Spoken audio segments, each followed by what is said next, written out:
今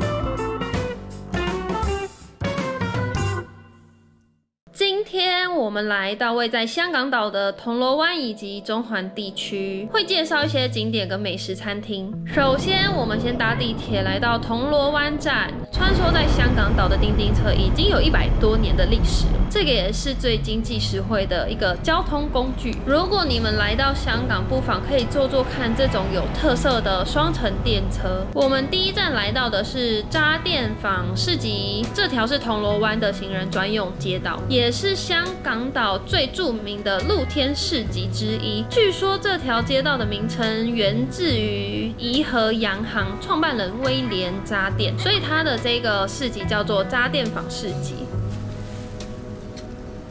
虽然街道狭窄，两旁的排档又很密集，所以2个人走在一起的话，要并肩走都有点困难。但是更有在逛街市的街道道地的感觉。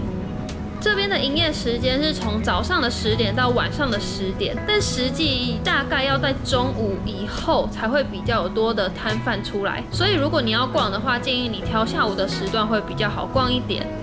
主要卖的东西就会有服饰啊、包包、袜子，还有一些手机配件，还有各式生活杂货等等。其中的话就是女性的服饰跟用品居多，所以也被称为叫做另一条女人街。另外，在渣甸坊的周围有很多大型百货公司，还有一些餐厅。这边我看贩售的商品也都蛮平价的，所以可以建议来这边挖宝看看。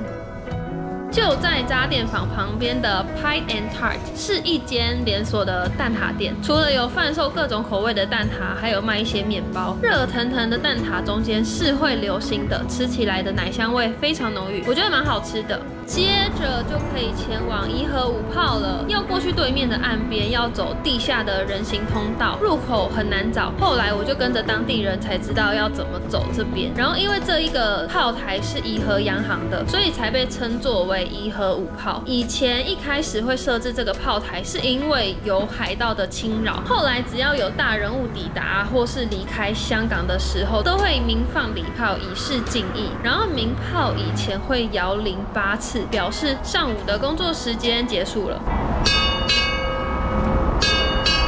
这边也是每年庆祝跨年的倒数地点。接着来到对面的喜喜冰室，这边是装潢蛮复古的一间茶餐厅，点了一份喜喜茶餐，这样一份1个人吃下来是蛮有饱足感的。下一站来到时代广场百货，这边是铜锣湾规模最大的百货公司之一。整个百货有16楼，大约有200多家店家跟30多间餐厅。这边的特色是有香港唯一的螺旋形电扶梯，也有铜锣湾地区最大的一个电影院。每年跨年都会聚集非常多的人潮。接着我们来吃干排烧鹅，这边比较靠近港铁湾仔站，从港铁站出来步行3分钟就到了。这一间是连续8年都获得米其林1星的指南推荐。如果要来吃的话，就是要做好要排队1个小时以上的心理准备。他们家的烧鹅吃起来油嫩多汁，非常好吃。华兴冰室有很多分店，这次拍摄的点是在旺角站，但是湾仔这边也有很多分店。这间店不只是游客非常喜欢，连很多的艺人明星也会常常来吃。然后我最推荐的是黑松露炒蛋多士，这边的炒蛋超级滑嫩，蛋香也很浓郁。下一个我们搭港铁来到了中环站，从第2出口出来走大概10分钟就可以抵达大馆古迹及艺术馆。大馆的前身是中央警署，包括了警察局、法院还有监狱，现在是香港的法定古迹。这边在2018年开始对外开放，是免费参观的。建筑整个有浓浓的欧洲风气，已经有170年以上的历史了。大馆的整个范围非常大，总共有16栋建筑物，其中包含了很多个展馆，还有现代美术馆，里面还有咖啡厅、餐厅，还有书店等等。馆内除了有展出大馆的历史，还有包括每个时代的大事记。以前的大馆样貌模型，还有各种设施，像是理发厅，还有诊间，还有警察制服的演变等等。另外也有不定期的更换展览可以参观。还有蛮有趣的是，模拟了以前监狱的模样，还有监狱外犯人活动的操场，都是免费开放给民众参观的。大馆里面有很多可以逛逛休息的地方，也是来到中环的一个热门打卡景点之一。接着我们来到山顶缆车站，搭缆车上去香港太平山的凌霄阁摩天台。这边的人潮非常多，先在网络上买好票是可以省去很多排队买票时间的，票价也相对比较优惠一些。一进来就是跟着人群往前走，这边没有设置什么排队的动线，所以非常拥挤，也没有一些先后顺序。缆车来了就是可以上车的时候，就会有很多人抢着上面占位置，所以就算站到很前面，你也不一定挤得上车，或是你有可能也没有位置。大概经过8到10分钟就会开到山顶了，然后跟着人潮往里面走，会先看到贩售纪念品的商店，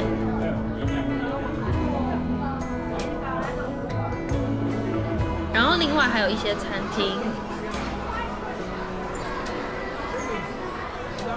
杜莎夫人蜡像馆也在这一层楼，而蜡像馆的藏品包括了历史名人啊、皇室成员，还有一些体育及娱乐明星跟著名的杀人狂等等。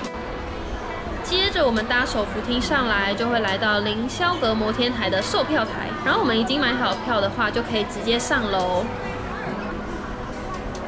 还要搭几个手扶梯才会到那个摩天台的入口。刷好票的话，再往上搭一个手扶梯，就会来到观景台啦。今天到的时候天气不太好，雾非常重，所以我们什么都看不到，只能隐隐约约看到底下的一些建筑物都变得非常迷你。所以如果天气好的话，我觉得视野应该非常壮观。接着要下山的话，回到售票台的那一层楼，这边有一些商店。